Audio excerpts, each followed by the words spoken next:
Shepherdstown, West Virginia is located in the eastern panhandle of the state, near the famous Civil War sites of Antietam and Harper's Ferry. Founded by Thomas Shepherd in 1734 and chartered by the Virginia Assembly in 1762, it is the oldest town in the state. Today, Shepherdstown is home to a division of the U.S. Fish and Wildlife Service, a bureau of the Department of Interior. That's where Q&A cameras went in late April to talk with historian Douglas Brinkley about his upcoming book on the influence of our 26th president on the history of the conservation movement. The book is titled The Wilderness Warrior, Theodore Roosevelt and the Crusade for America.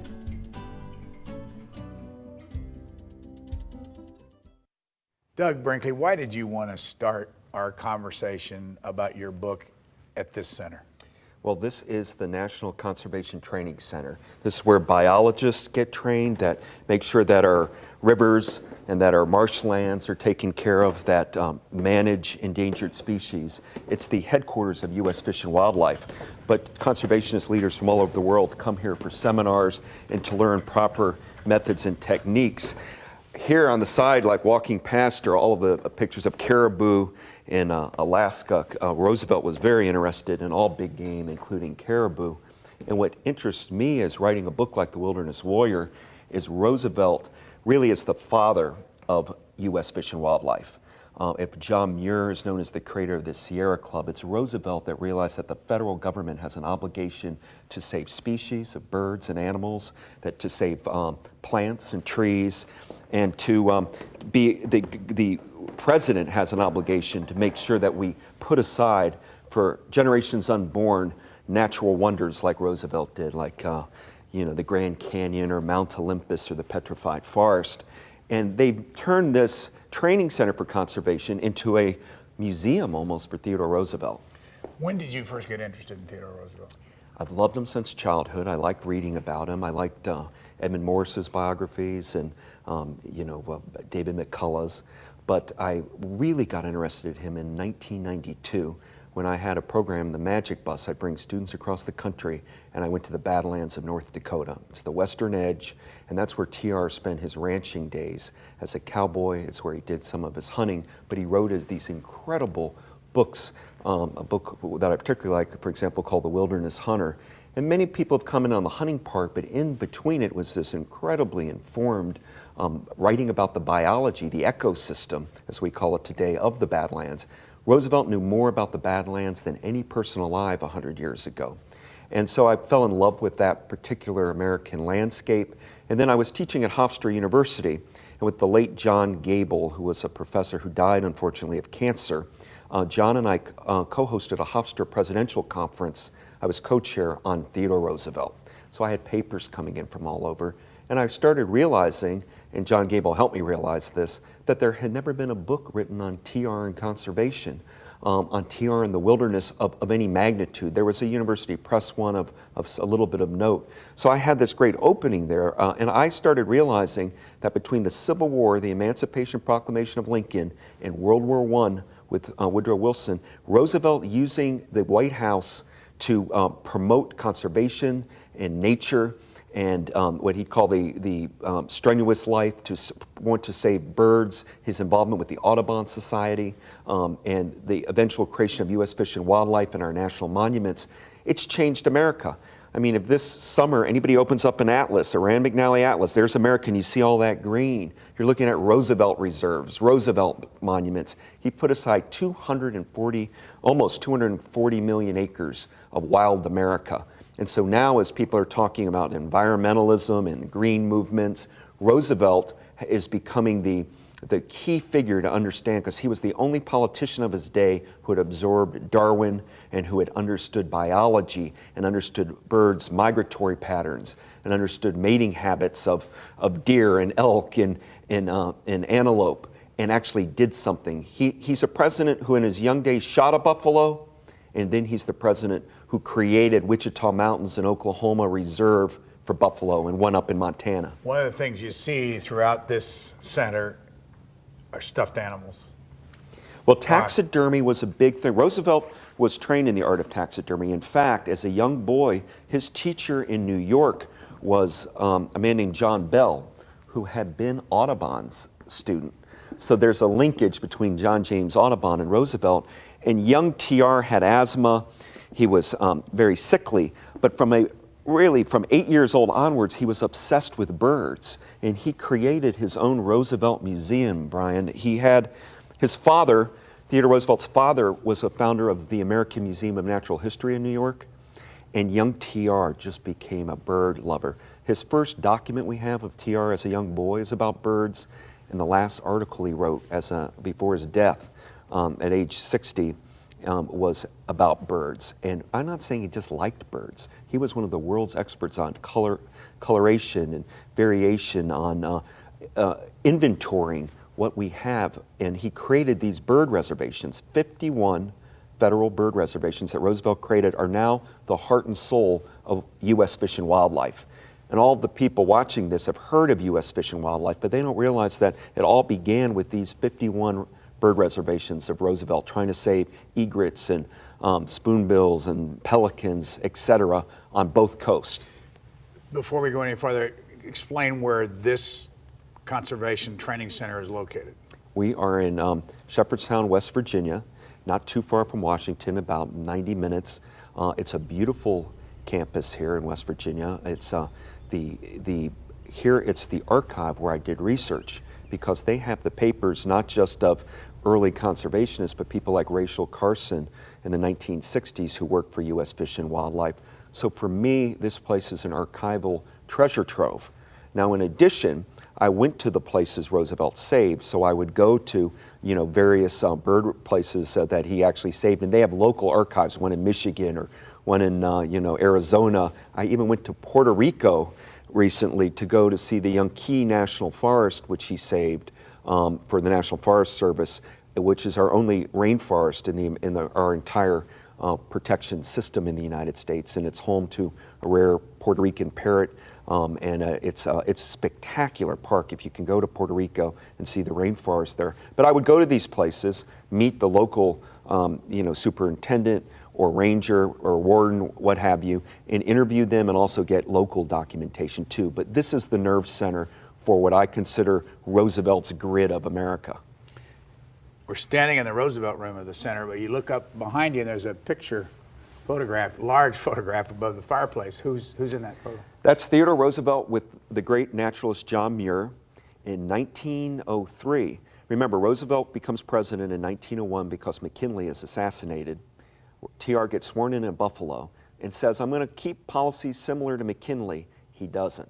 Immediately, only 2 months as president, TR starts this aggressive conservation program because he had created the first game. Boone and Crockett Club TR had created was the first wildlife protection for big game group. He was a member of the Audubon Society, and as governor of New York, TR had been considered a radical on preservation of natural resources. In 1903, TR gets on the train and goes to Yellowstone with John Burroughs. Then he goes to the Grand Canyon. Then he ends up in the redwoods of Northern California, and then goes to Yosemite. And here's the President of the United States with John Muir, and they camp out. They spend 3 days in the wild. They camp under these redwood trees, which Roosevelt thought were like, the redwoods were our great cathedrals. He would use religious imagery about redwoods. They slept in a snowstorm without a tent. And Roosevelt, with this bully enthusiasm, the greatest day I've ever spent in my life, freezing in a snowstorm with John Muir. And they would try to out-naturalist each other. Nobody knew birds like TR, but Muir was more of a botanist, so he would talk about the plants, and Roosevelt was out playing him on birds. But they had a kind of a friendly competition. Roosevelt thought Muir was one of our great figures. They had some differences. TR was a hunter conservationist. Muir thought that only in extreme cases of hunger should you shoot an animal. Roosevelt believed that was nonsense, that you had to kind of constantly hunt, that hunters were the great conservationists. At one moment by a campfire, Muir says to Roosevelt, when are you going to give up that boyish hunting thing of yours? And TR uncharacteristically said, I know I need to. I should. Of course he didn't. He ended up going on to Africa as ex-president in Brazil, collecting for science, but also getting specimens. And it gets back to your taxidermy question. Before DNA, before banning of animals, before radar, the way that our great ornithologists, for example, would study birds was by as many specimens. You couldn't have one bluebird and know anything definitively about them, so you had to have a wide selection of them to study in the laboratory. Roosevelt, as president, collected for the Biological Survey for what is today's U.S. Fish and Wildlife. Wherever he went, he would send specimens in, he'd send skins in to get them analyzed.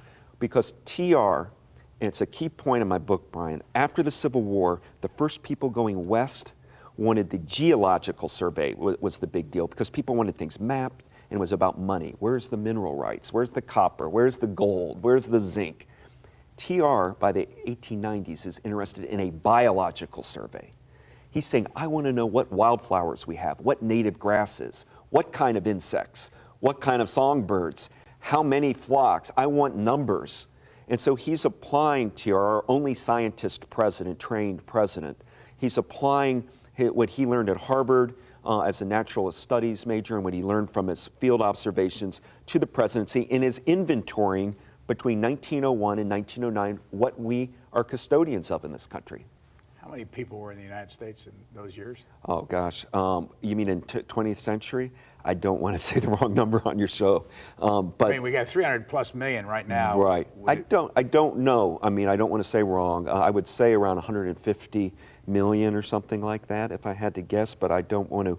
But where Roosevelt went to the west, it wasn't that populated.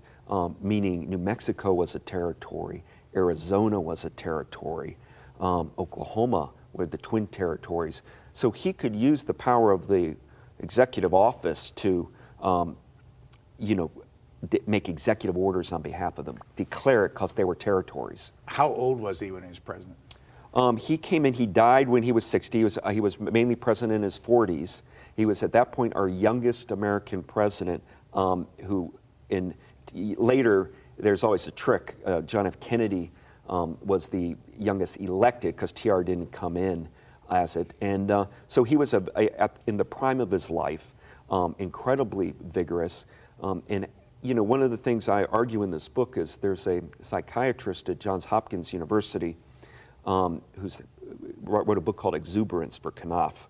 And she's effectively argued that Roosevelt had a kind of form of manic depression called exuberance, and that he couldn't turn his mind off or his energy off.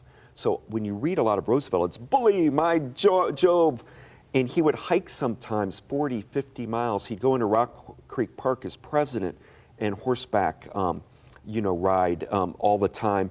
He'd do these, like as president here, just disappearing in the wilds for days at a time without reporters.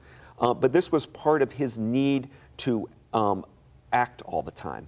He was a person of pure motion, locomotion, constant. If he entered a room, he took it over. Let me interrupt though to ask, and this probably isn't fair, but are you a little bit like him?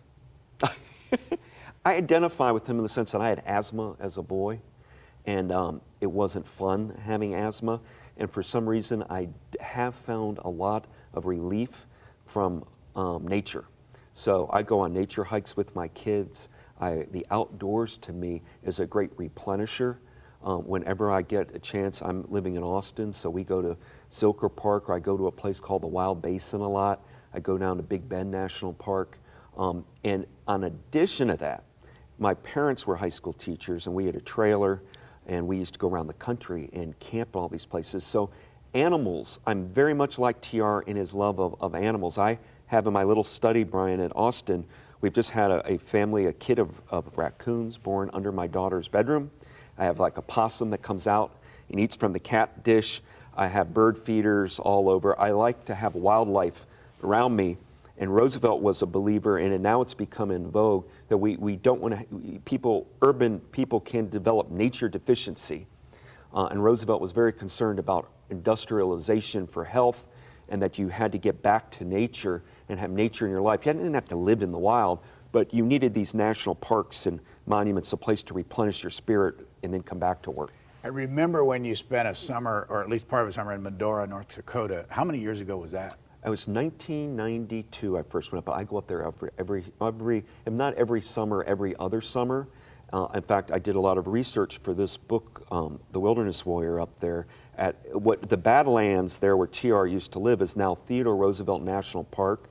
And there's a wonderful park superintendent, Valerie Naylor, who helped me a lot with this book, proofread chapters and helped me understand that terrain there.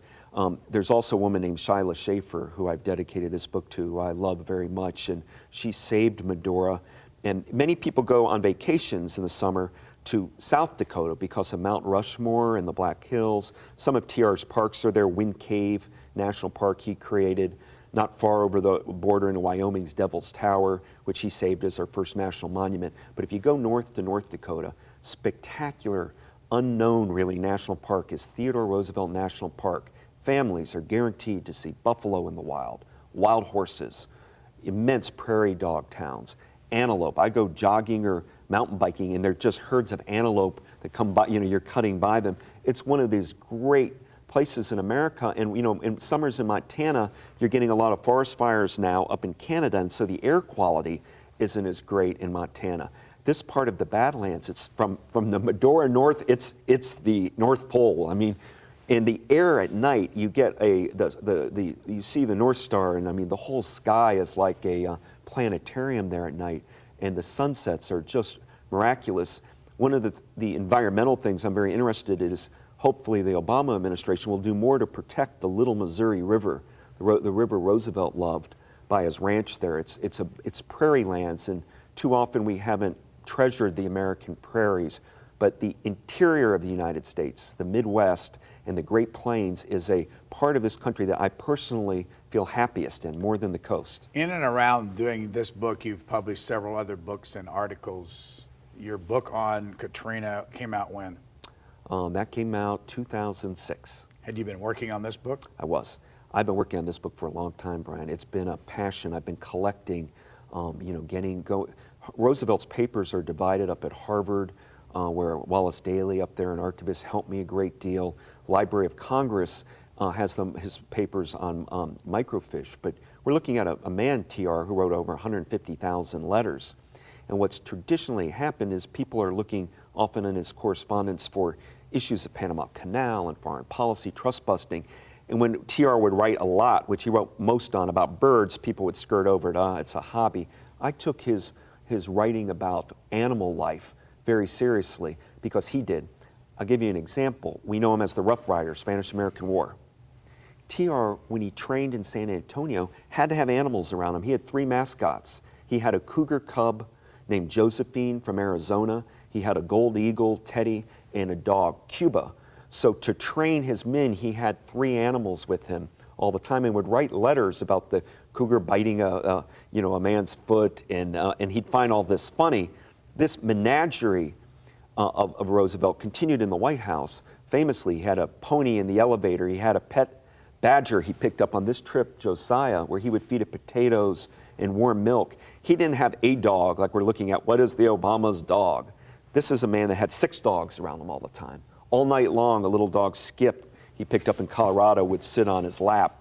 So he inherited this love of animals a lot from his uncle, Robert Roosevelt, who in the 1860s and 1870s was the #1 expert on fish and wrote a lot of books about Canada, Ontario, Florida, wild Florida, which was very, very big to Roosevelt. And so it came part of the family tradition being a conservationist. How did you convince, or did you try to convince, HarperCollins to publish a 1,000-page book in this economy that we live in right now? Well, my vision is to do what is a quartet of called America in the Age of Conservation, with the first volume really on TR. They don't like to promote publishers multi-volumes because people feel it's a first volume. So we're not marketing it that way per se. But I wanted to do something very definitive. I've always loved these multiple series of America, and I realized that we've never written a real conservation history of the country. And TR, because of all the diaries he kept, the books he wrote, was the perfect person to do it. Now, I could have cut my book down in length, and in order to have done that, I would have had to not write about Crater Lake National Park in Oregon that he saved, not write about the petrified forest in Arizona, or not write about the bird refuges in Florida. You'd have to start cutting some of the places he saved, and I didn't want to do that because I thought my book is a chance for a major statement for people to understand these battles. It's not just a Washington story of Roosevelt in the White House. There were foot soldiers for conservation everywhere, and TR was networking with these people. So this isn't just a biography of Theodore Roosevelt, it's a book of TR and the conservationists, naturalists around him. We've mentioned Muir and Burroughs so far, but there are men like Spencer Fulton Baird, whose desk, head of the Smithsonian Institute, who started caring about wildlife. There's a man named William Hornaday, who bred buffalo at the Bronx Zoo, which Roosevelt was a founder of the Bronx Zoo, to repopulate the plains with buffalo. There's Dr. C. Hart Merriam, who ran the Biological Survey. Well, there are many. These aren't household names, and I wanted to inject them into the mainstream history. I didn't want them to be relegated anymore just to a specialist. So it's not just Roosevelt I'm writing about, but a circle of these people around him. We talked about Medora. How many other places did you spend time in to research this book? Almost all. Not all of his national forests, there are way too many, you're dealing with just hundreds going down, but all of his national parks and his monuments I've visited. As you know, I travel the country a lot. This has been my hobby, really, visiting Roosevelt's places. And so what was very exciting for me, I'll just pick a place that I hadn't been on this book that's not a park. Pine Knot is a cabin in Virginia outside Charlottesville that's in the wild.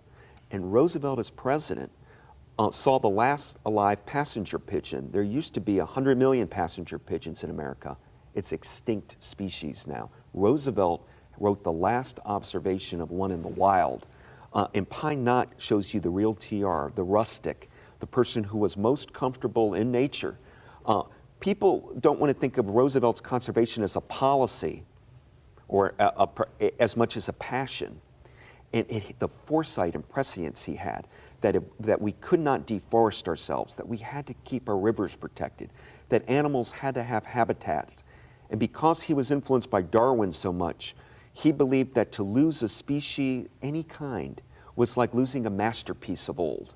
That we had a moral obligation to make sure that we protected wildlife and species. Because to live without animals for Roosevelt, or wildlife, was to live in utter pain and a modern condition of commerce and not romance. He was a scientist, Roosevelt, but he got romantic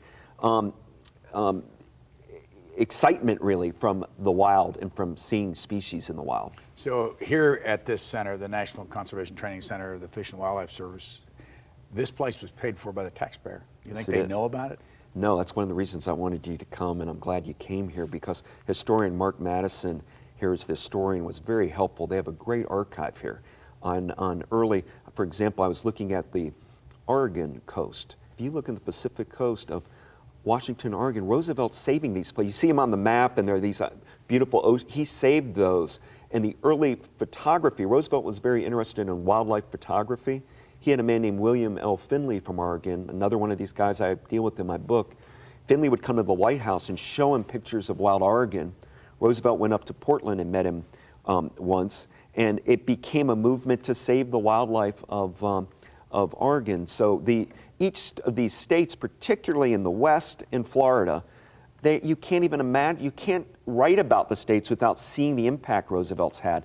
And these weren't easy things to do. I mean, when he saved the Grand Canyon, he went there and said, don't mar the Grand Canyon, standing on the rim. It's for future generations. You cannot improve the beauty of it. He then was shocked to find a Congress that was ready to mine it for asbestos and zinc, copper, and commercialize it. And Roosevelt used an executive order, meaning Congress refused to make the Grand Canyon a national park.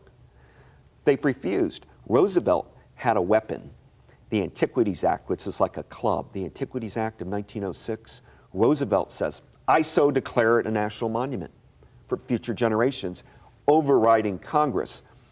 The key to TR's conservation is he did it with this group, but Congress, and particularly Western senators and congressmen, were not really into the federal government grabbing an area like the Grand Canyon and closing it off. Roosevelt's conservation can be seen as he was inspired by Lincoln's emancipation and the power of the federal government. And Roosevelt's heroes, incidentally, were very keen on protecting Yellowstone. General Grant saved Yellowstone in 1872 as president, and Sherman and Sheridan, the Union generals, were hunters, but they wanted to create game reserves. And so Roosevelt's part of that tradition somewhat also, but he's determined to use the executive power to save wild America. Go back to the business of the archives here. Are you afraid maybe that you would open this place up to others, that they would discover and take away this, you've had a special look at this stuff? No, I mean, what I want, Brian, is people to come. It's a campus environment here. You want scholars to start looking in this. I mean, look, you can't pick up a magazine without reading about green power, wind power, the environmental movement, planet in peril, like an Anderson Cooper's, in order to understand it, Roosevelt created the global modern conservation movement. He, as president, was calling for international conferences to save rainforest and redwood forest, old evergreen forest. It wasn't just localized to America for TR. He was evolved in the sense of seeing the problems of hyper-industrialization and the havoc it was going to wreak on wilderness areas, and he wanted the world to act. He could not be more relevant. His concerns 100 years ago are really now are true front burner concerns today.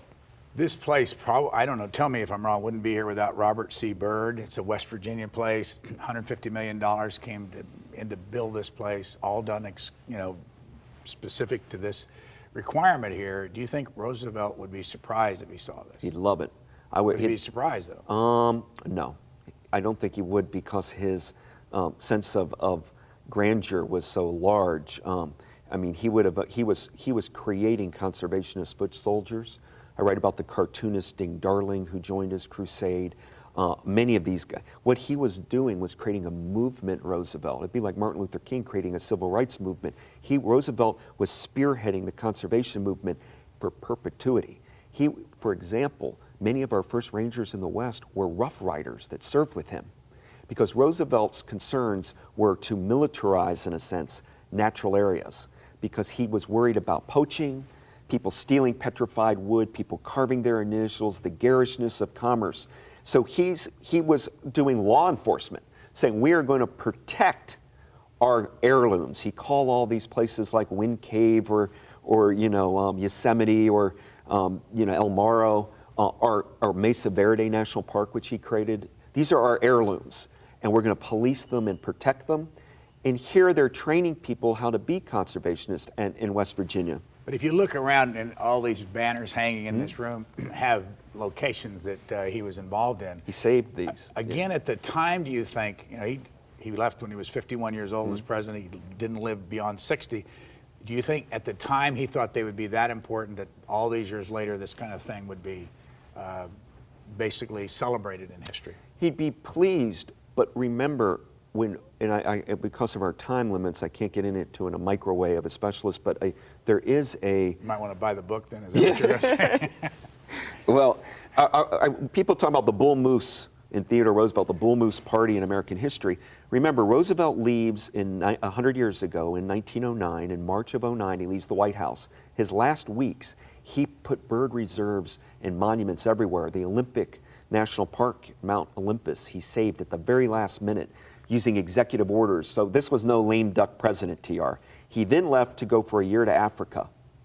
While he was in Africa, William Howard Taft fired his chief forester, Gifford Pinchot, who's over there in a picture along the Mississippi River heading to a Memphis Conservation Conference with Pinchot. Pinchot was the chief forester.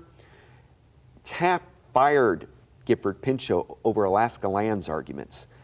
Taft was trying to let commerce into lands TR put aside for preservation, for federal use, and so they fired Pinchot.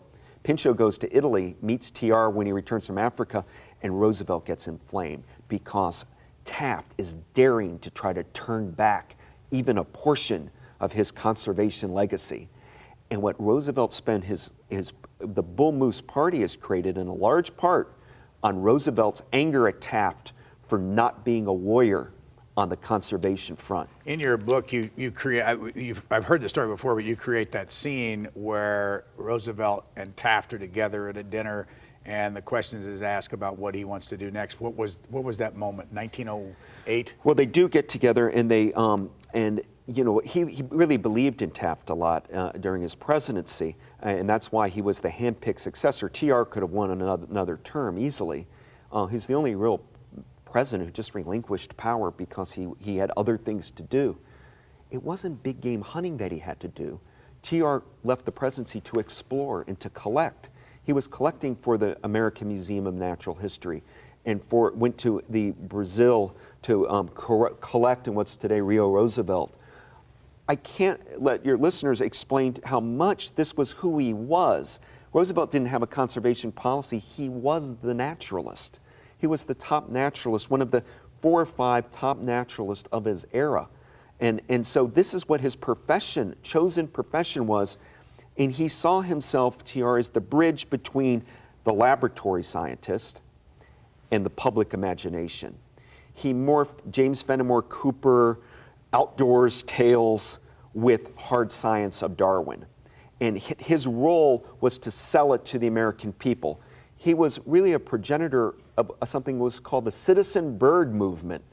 Many people listening have a bird bath in their backyard or bird feeder. Roosevelt's the promoter, bring them in. So Taft fell into line as a conservation foot soldier, and it was one of the reasons he felt comfortable of picking Taft. Also, Taft had spent time in the Philippines, etc. They're more than conservation. But when Taft breaks on conservation with Roosevelt, Taft was finished. What I was getting at, though, when he was asked about whether he wanted to be a president of the United States or a Supreme Court justice. Oh, and you mean during his when he preferred at the end of the Roosevelt presidency. He preferred to be a Supreme Court justice than being president. Taft. His wife wanted him to be president. Wife Nellie wanted him to be president, and interestingly enough, at the Taft inaugural in 1909, there was a blizzard, and it was a terrible, one of the worst weathers for inaugural. And Roosevelt, typical fashion, calls it, history will know it as the Roosevelt blizzard. And Taft said, no, it's my blizzard. I'm the one.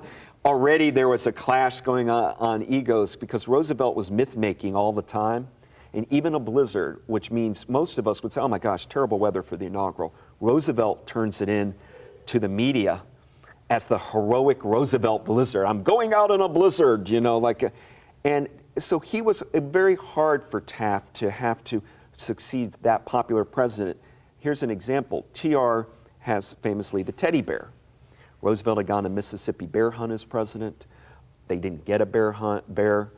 Somebody roped one and caught one, had it tied against a tree, and Roosevelt refused to kill it because that's unsportsmanlike. There was no fair chase. A cartoonist named Clifford Berryman did a cartoon of TR, and it showing him not killing the bear, and it became the teddy bear. I saw the letter of a Brooklyn toy maker, a mom and pop toy shop. Dear Mr. President, I'd like to make a bear called the teddy bear. I won't do it if I don't have your approval. Here's Roosevelt writes her back, I don't think there's much of a market for a teddy that, but you have my blessing to make it. Suddenly the teddy bear became the most popular toy in the world, still is. Taft thought he could tap into that and created the Billy Possum and had companies make possum stuffed toys.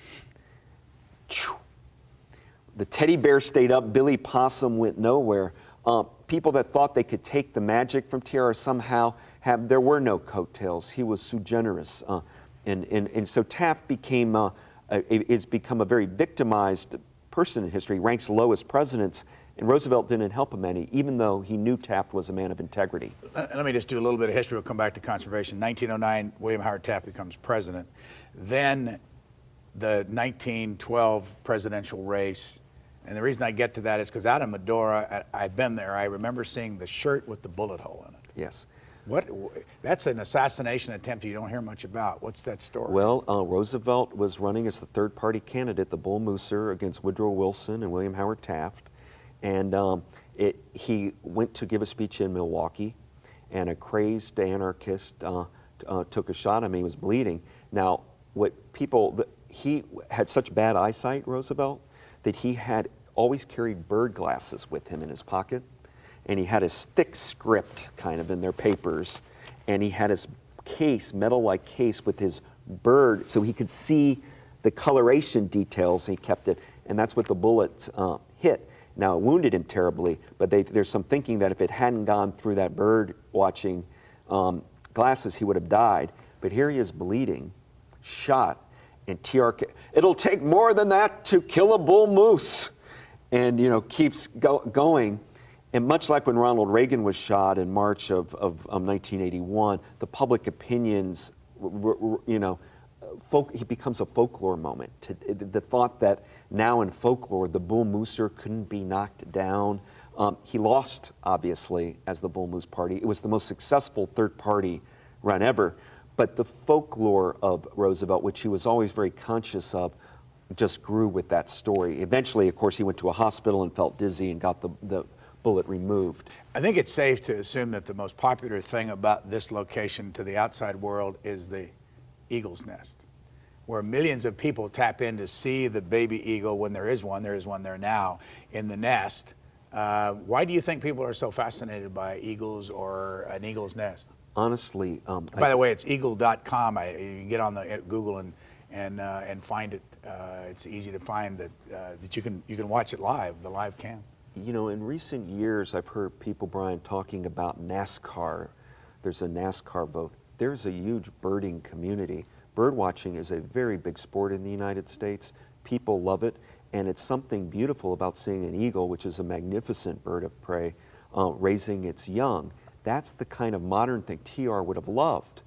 Roosevelt, as president, had a Reverend Herbert K. Job, J-O-B, from Connecticut, who was a photographer, and Roosevelt wrote an introduction to his book called Wild Wings, and this guy went and filmed birds up close being born in Florida. Theodore Roosevelt saved Key West, he saved the dry Tortugas, and this fellow took these photographs down there, and Roosevelt would write an introduction to his book believing that nothing like imagery of birds in wildlife photography was going to make people feel the need to preserve nature. You can't just talk about a bird, but to see that on the new technology of the internet. Back then it was the photography of wildlife photography 100 years ago was just beginning as an art form. And Roosevelt championed all of these photographers back then. Why should the American people want to pay this kind of price nationwide, setting aside, how much land has been set aside nationwide? Well, Roosevelt's put aside the Roosevelt reserves I write about are 240 million acres. The figures change for TR's reserves, some because sometimes something gets declassified, erosion, I'll just pick one, but there are many, like Breton Islands in Louisiana. Roosevelt saved the barrier islands, they're eroding. What Roosevelt believed was that this is what made the United States unique. He'd spent a lot of time in Europe, and yes, they had Westminster Abbey. Yes, they have the Louvre, but they didn't have the Tetons. They don't have the Grand Canyon.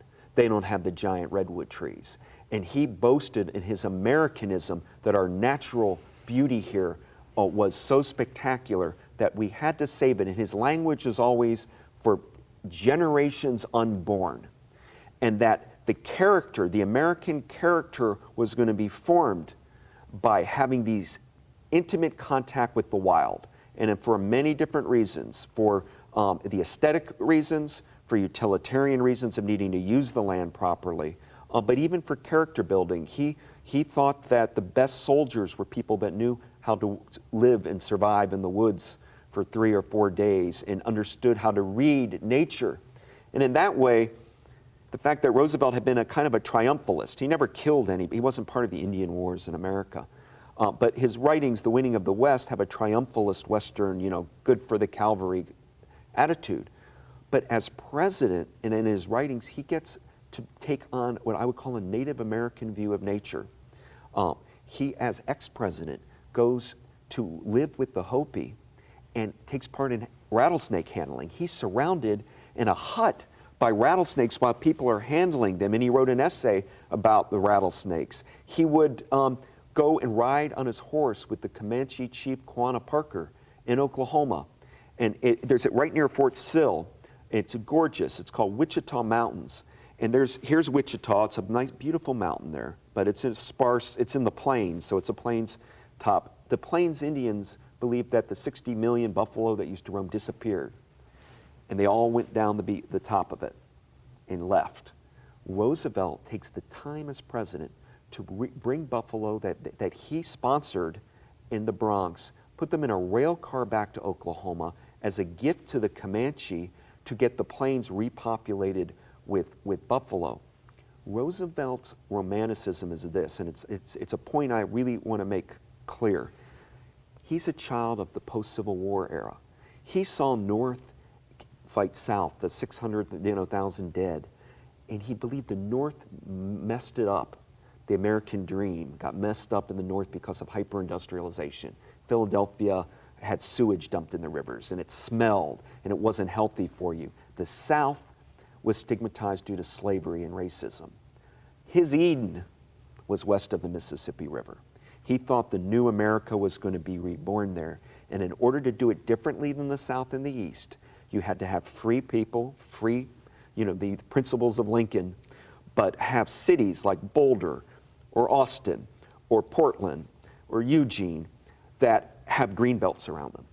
That you don't want a metropolis. Los Angeles would bother him. He went to LA and it said, don't get too big.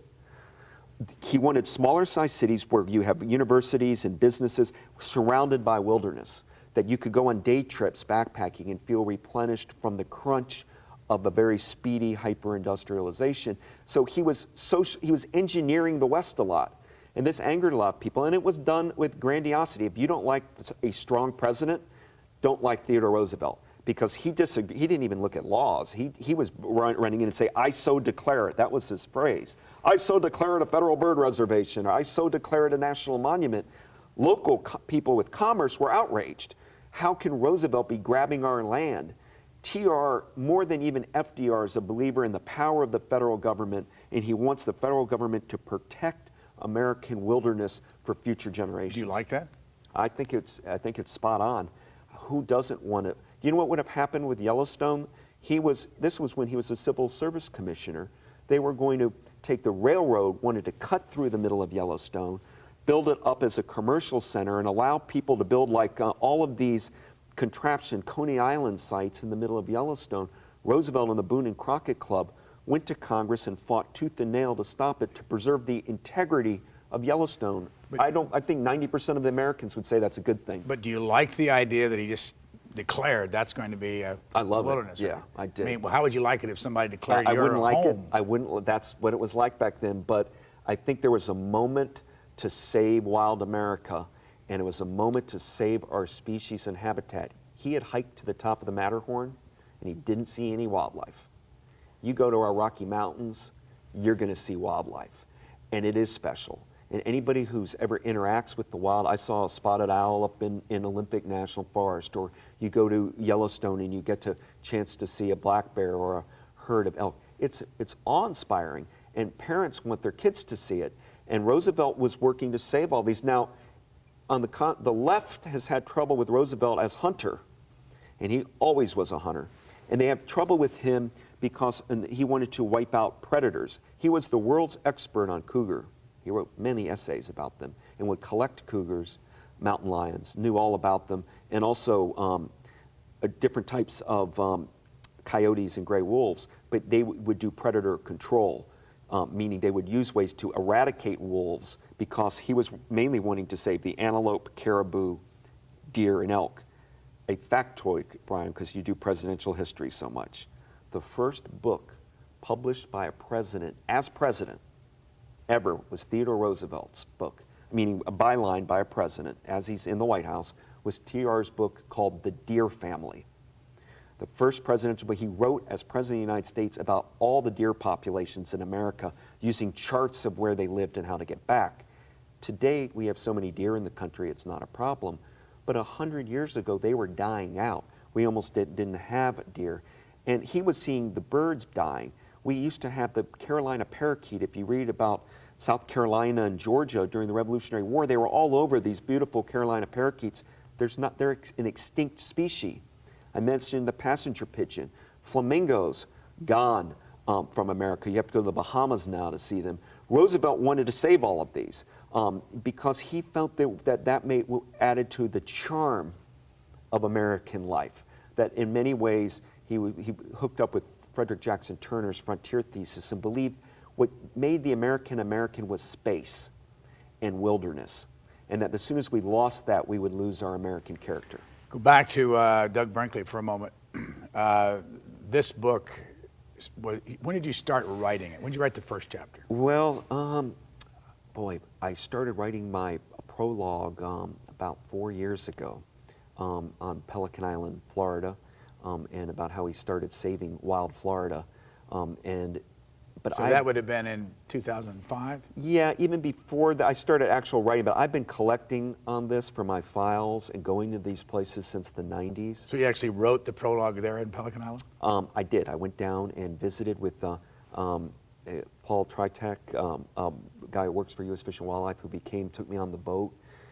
One of the neat things is with the U.S. Fish and Wildlife is that when I visit places, they were so excited that I was interested in the history of that National Wildlife Refuge, they would take me to see. I have had people take me to watch sea turtles near Vero Beach in Archie Mann National Wildlife Refuge. I went at night with the great turtle expert and watched the turtles lay eggs on the beach, and then after they lay their eggs, they move into the ocean. It felt like the birth of mankind. It was like biblical to watch these turtles interact. And when I go there, I wasn't just looking at documents, I was trying to experience some of the wildlife that either indirectly or directly Roosevelt saved. There wouldn't be manatee in Florida today if Roosevelt didn't create this wildlife refuge Okay, system. in and around that, when did you do the Gerald Ford book? Ford, I did for the Arthur Schlesinger Jr. signed me up for a series, and that came out around that time. I was, when you write a lot like I do, there are big books and small books. There's a book like that is for Gerald Ford's a very small book meant for the general reader. All that series were about 200 pages. Yeah, this book was for me the book I was going to live and die by. I was putting everything I had as from my childhood experience of national parks to my knowledge of Theodore Roosevelt. Many women recently have written incredible books on TR, like Patricia O'Toole and Kathleen Dalton. And there's great literature out there, and we've all gotten to know each other. I've been going to TR conferences really since the 80s, where I visit and talk to scholars and collect things, because my hobby was less TR than the sites that he saved. Well, but inserting in that, I want to go back to how you did this. The Reagan diaries you edited. When did you do that? What year was that? Reagan came out, well, what happened with the Reagan diaries is I wasn't expecting it. I had written a little book called The Boys of Pointe du Hoc, and it was about our U.S. Army Rangers and D-Day. And it reflected back to Reagan's famous speeches there that he gave. And then I simply had an opportunity, an offer to be the presidential historian to Pete Wilson, I really have to give credit to, former governor of California, had me come out and look at it, and I was stunned to see Reagan wrote a diary every day. And I said, yeah, I'd like to be the one to edit it. There was a stipulation, a couple of them, but the one was Mrs. Reagan wanted it out quickly. So although I had been working on this Roosevelt, I had to make a decision. Do I continue working on my Roosevelt book, or is this such an important thing to do? And my wife and I had endured Katrina. And so we ended up saying, look, let's bring our kids and let's go out to the Reagan Library nearby. We moved to Thousand Oaks, California. And you were living in New Orleans. Yeah. And then we came back to New Orleans, and I was professor at Tulane, and even named my American Studies Center at Tulane the Theodore Roosevelt Center. And I was teaching classes at Tulane on Theodore Roosevelt and conservation. At Rice University now, I teach a class on Theodore Roosevelt and conservation. Meaning, when you start writing a book, I've been informing myself on the research part of this story for a long, long time. It always was in my mind the main thing I wanted to do as a historian with my life is to write the history of, first off, TR, but then FDR and the CCC, Rachel Carson and U.S. Fish and Wildlife, Stuart Udall and Lady Bird Johnson and beautification during the 60s, up until the present time dealing with global warming and the modern green movement. I wanted to see all of that through the eyes of the presidency as a presidential historian, meaning using, people like TR and FDR and Truman and Lyndon Johnson and Jimmy Carter and Clinton and people that have gotten involved with conservation, using them as the centerpiece, but talk about these characters around them. When did you do the Reagan Diaries? That came out a couple years ago. We did it pretty quickly. Again, I didn't have to write that. It's Ronald Reagan's book. But what we're doing this year is we're bringing them out the complete diaries in a box set. So I was working on this book for a long time, but started the writing in earnest the second. I had a couple of chapters written when I started the Reagan Diaries. And what it is, Brian, is when you go to these places, I just pick one. If you're going to go to Mesa Verde, when you go there, beyond my field observation notes, like a journalist. Where is it? That's in southwest Colorado, in the Four Corners region, and it's the ancient Anasazi, although there's some arguments about the native cultures, but it's the cliff dwellings there that Roosevelt creates as a national park, or it's during his administration, Congress had to approve national parks. But when I go to a place like that, I go knock on the door, I call in advance, and I go meet the superintendent. And I say, look, you're the expert, you're living at Mesa Verde, what do you have in your files? Help me. So while I'm not writing a chapter at that point, I'm notebooking and collecting brochures, pamphlets, and all of these national parks or wildlife refuges have a main office, and in that office they have clippings because they save the clippings of all of their, anytime they're in the media. So they all have great clipping files, they have all sorts of things. So I could then say, Xerox them.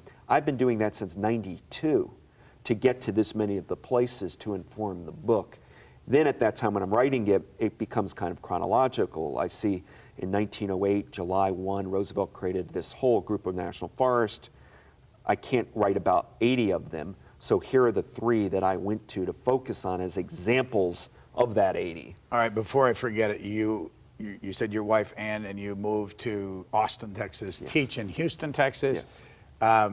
Your 3 kids, how old are they, and what are their names, and where did they get the names? That's nice of you to ask, Brian. I have 3 kids. My oldest daughter is Benton, who's 6. Named after? After the famous painter, Thomas Hart Benton.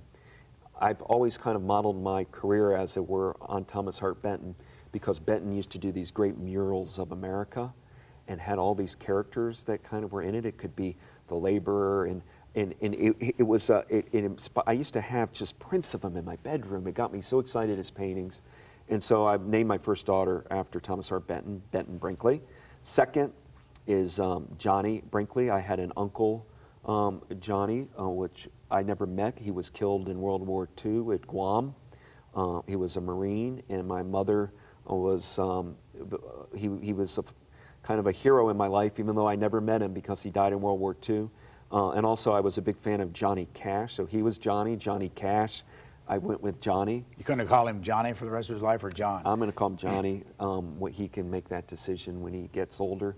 And then he's 4? Yes, and then my youngest is 2, and that's Cassidy is her name, and it's from a character of Jack Kerouac's Out on the Road. There's also a Grateful Dead song called Cassidy. It's also kind of Irish sort of sounding, which I liked a lot. So it's Cassidy Brinkley, Johnny Brinkley, Benton Brinkley. My wife's formerly Ann Goldman of New Orleans, and we met there, got married in New Orleans, and have become a family man. It's changed my life. And more, Brian, than changing your life, having kids, I love taking them. Like all my kids want to do now is go to the Wild Basin to go see animals.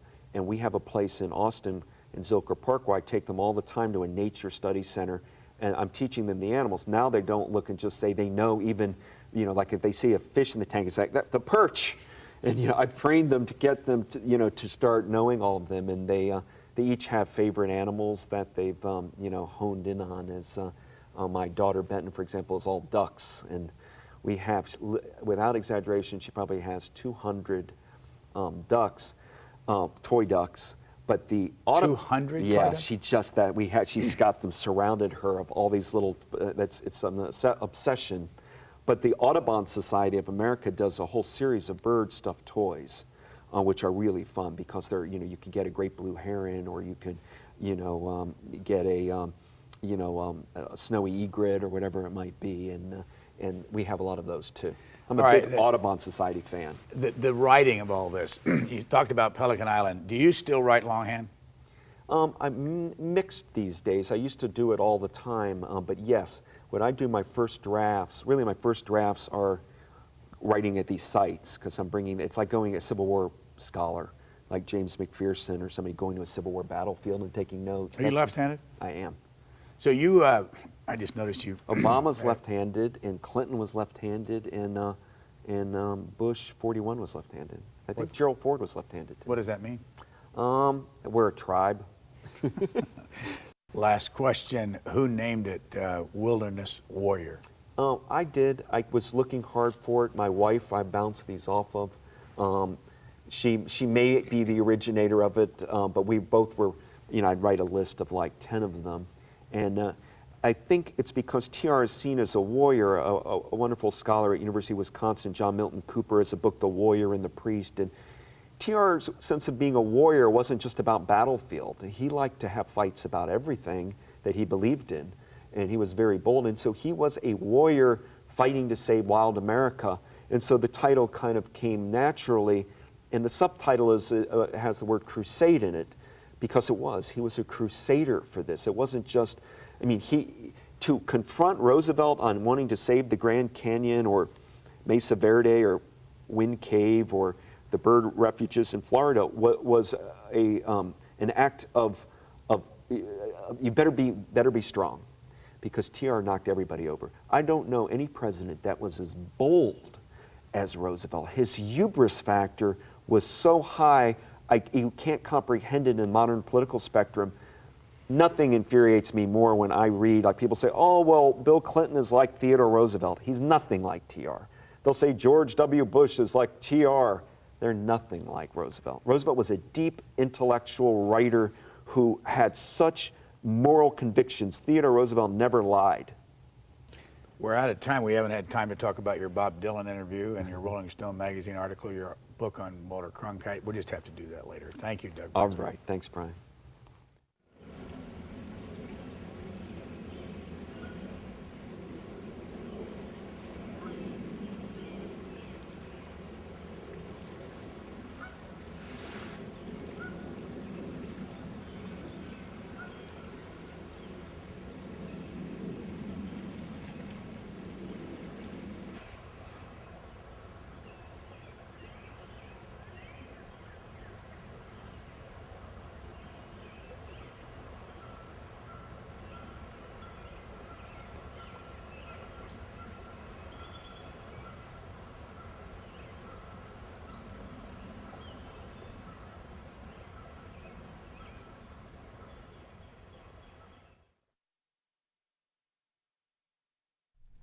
Join us next Sunday for part 2 of our conversation with historian Douglas Brinkley on his upcoming book, The Wilderness Warrior, Theodore Roosevelt and the Crusade for America.